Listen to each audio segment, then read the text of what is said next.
Tēnā koutou katoa, ko Georgie Jacobs tōku ingoa no Aotearoa hau nau mai haramai. My name is Georgie, I'm from New Zealand, welcome aboard my channel. First and foremost, those that have been walking with me on this journey, thank you very, very much. I really, really appreciate your energy, your beautiful comments. And for those that are just viewing me for the first time, welcome aboard. How exciting. I have two new subbies, which I don't know their names. So it is Light Angel Warrior from the USA and Subway from Sweden. Well, look at that. I'm starting to go global. How exciting. Yay me. Okay, that's my 5 seconds worth of vainness and, energy there. But we're going to carry on. So what I thought I'd do is we will look at the blood moon, the lunar eclipse, and the worm moon for March the 3rd, 2026. One thing I want to mention is the worm moon, it comes up, well, it'll come up in the sky tomorrow night, and it's the worm moon first, and then it transforms into the blood moon. So you've got 58 minutes of watching it transform. And I'm very excited. I can't wait. I'm going to be sitting out there with my cup of tea and watching the whole thing transform in front of me and just sit in the energy. Which reminds me, let me know how the moon, how you feel with the moon cycle, how you feel with the energy that's around. Just leave a comment below. That always excites me to see how each person feels the beauty and the transitions of the different lunar cycles that are happening throughout the month. So let's check out the blood moon, shall we? And I got this information from Wicked Obscuro. I'll leave a link in the bottom so you can see where I got this from, okay? Alright, let's check it out. A lunar eclipse will stain the moon in copper and shadow, creating what many call a blood moon. At the same time, this full moon carries the traditional name of the worm moon, the final full moon of winter and the first whisper of the thaw beneath the soil. Now, pause for a moment there. What I'm going to do is from this wonderful deck that I have, we have the worm moon. Alright? And it says, now is the time and awaken to new possibilities, embrace fresh starts and the opportunities they bring. Let me read that again. Actually, I'll just put my glasses on. It might help me read better, eh? So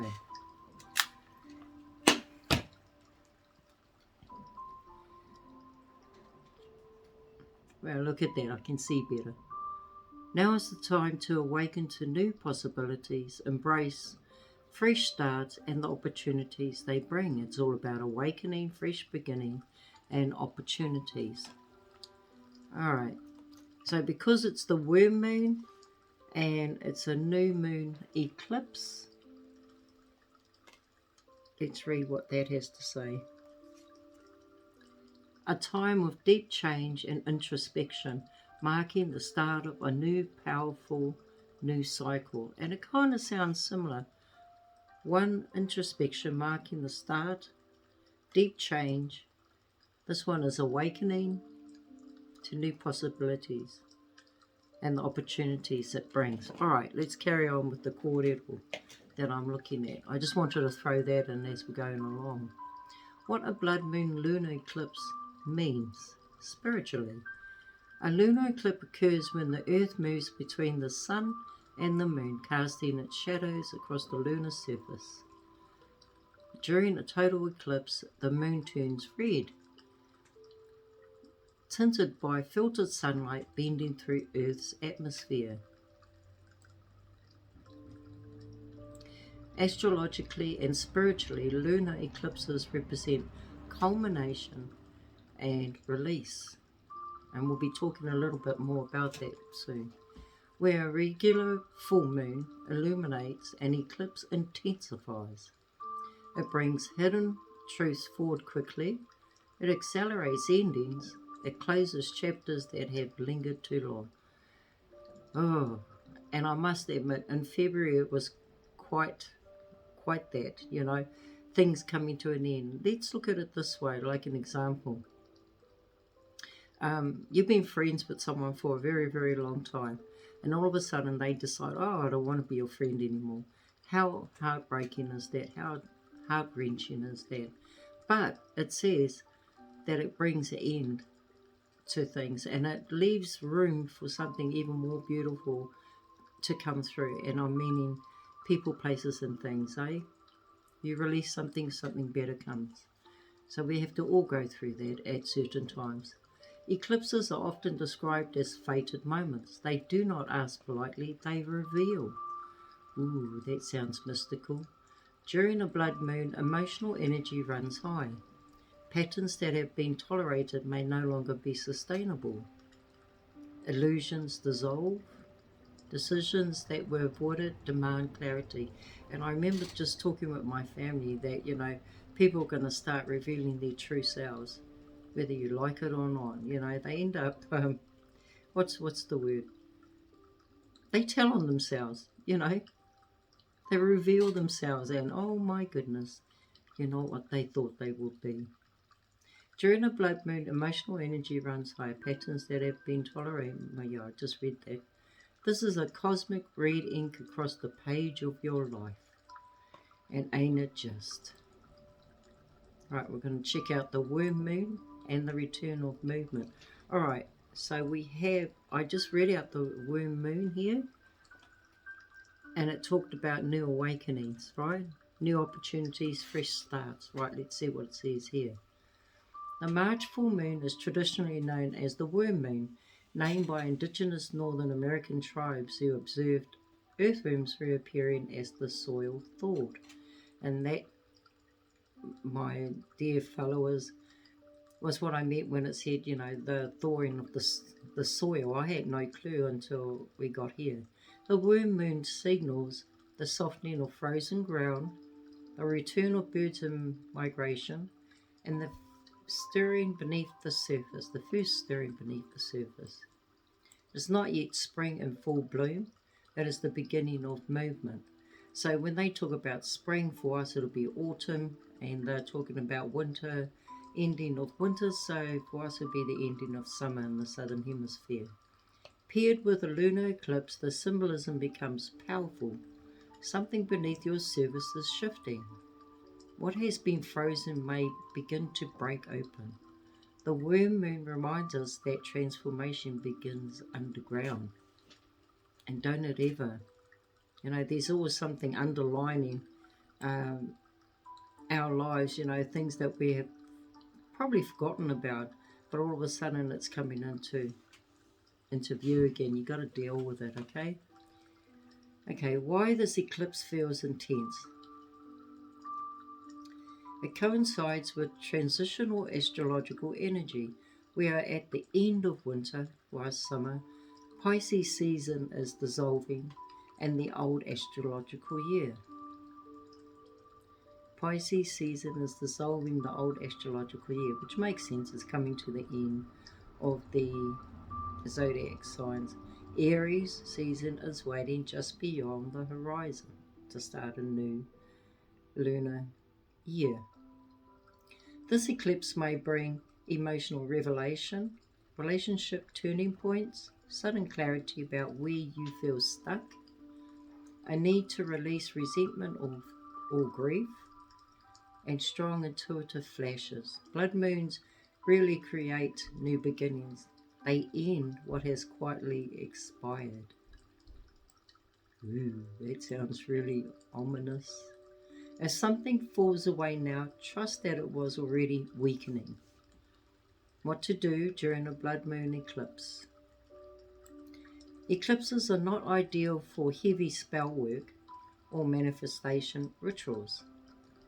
Their energy is volatile and unpredictable.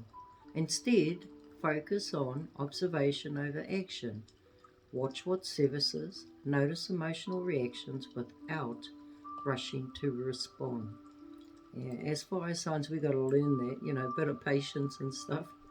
Normally we can just respond by going whole hog and, ripping people to pieces without even thinking about it half the time. So yeah, watch what surfaces, notice emotional reactions without rushing to respond.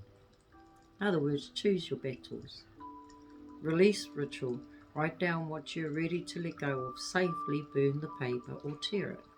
Now, I do know of people that do this ritual, and it seems to work. They wait till the end of the full, when the full moon is up, and what they do is they write down a list of things that they want to release from their lives, and also burn it, let it go into the universe, and then they write a list of things that their intentions, what they want for that month, and they bring that on in the new moon. Doing the same thing, burn it and release it. Grounding. Eat nourished food, touch the earth, limit overstimulation. Eclipse energy can heighten anxiety. I think if you ground yourself anyway, whether it's meditation or, walking in nature, going to the sea or to the awa, the river, and just sitting there, just being one again with nature, that's all part of grounding. Dream tracking. Keep a notebook nearby. Lunar eclipses often stir symbolic dreams.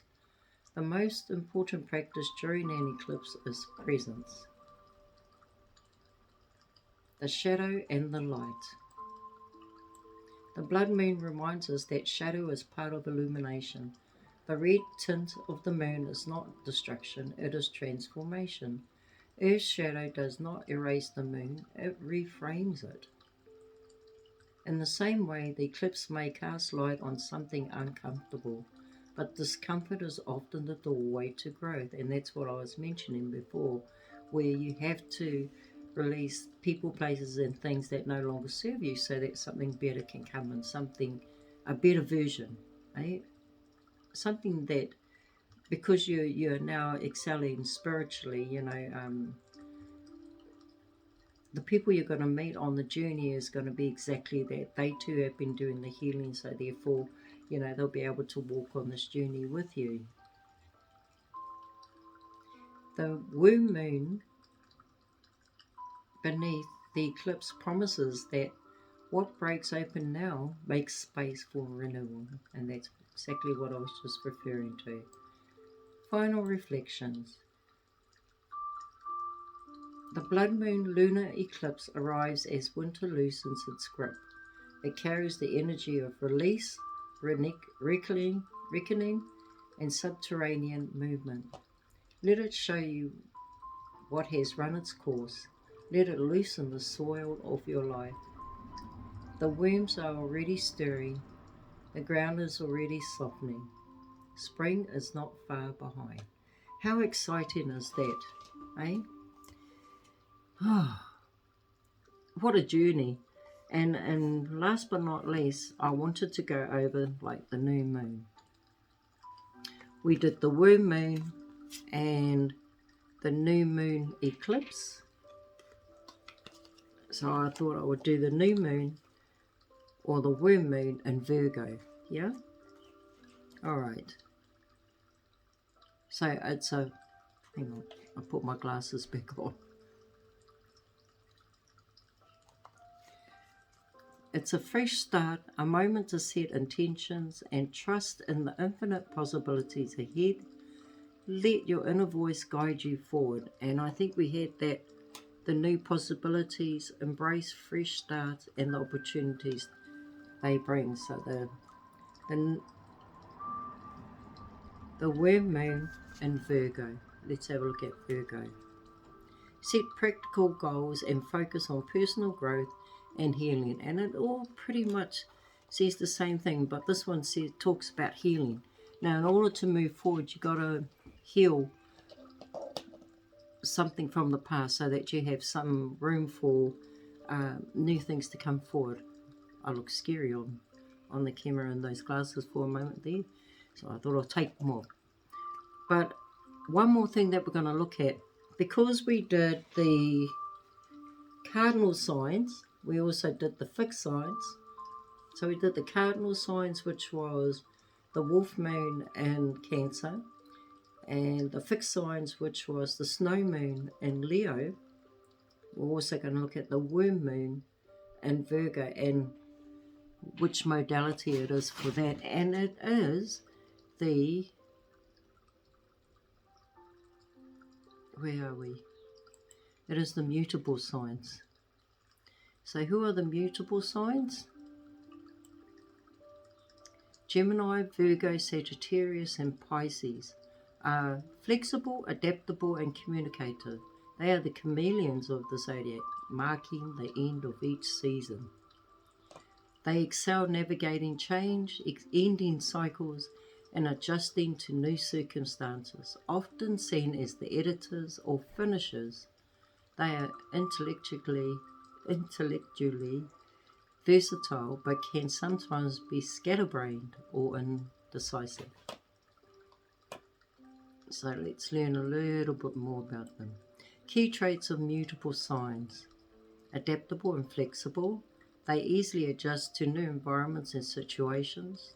Change orientated, as the signs that close out seasons, they are designed to transition between energies. Communicative, they are often intellectual and, in this case of Gemini and Sagittarius, highly communicative. Open-minded, they can see situations from multiple perspectives. Potential weaknesses, they can become scattered, procrastinate, or lack firm decision-making skills. And for the 4 mutable signs, Gemini, air, adaptable, curious and communicative. Virgo, earth, analytical, practical and perfectionist. Sagittarius, fire, explanatory, philosophical and adaptable. Pisces, water, intuitive, empathic and fluid. So the role of the zodiacs: if cardinal signs Aries, Cancer, Libra, Capricorn initiate, and fixed signs Taurus, Leo, Scorpio, Aquarius solidify, then mutable signs perfect and finish. They act as the editors of the zodiac, taking a near finished product and adding the final touches. How amazing is that? The 3 modalities: cardinal, fixed and mutable. We're going to be learning a little bit more as we continue to go throughout the year. On that, I just want to say thank you for viewing my channel. Also, if let me know how if you're affected by the moon or if you're affected by the planets, put a comment below. On that, thank you so much for being here. Thank you for viewing my channel again, and I look forward to catching up with you on the next one. Be safe and we'll see you soon. Ka kite.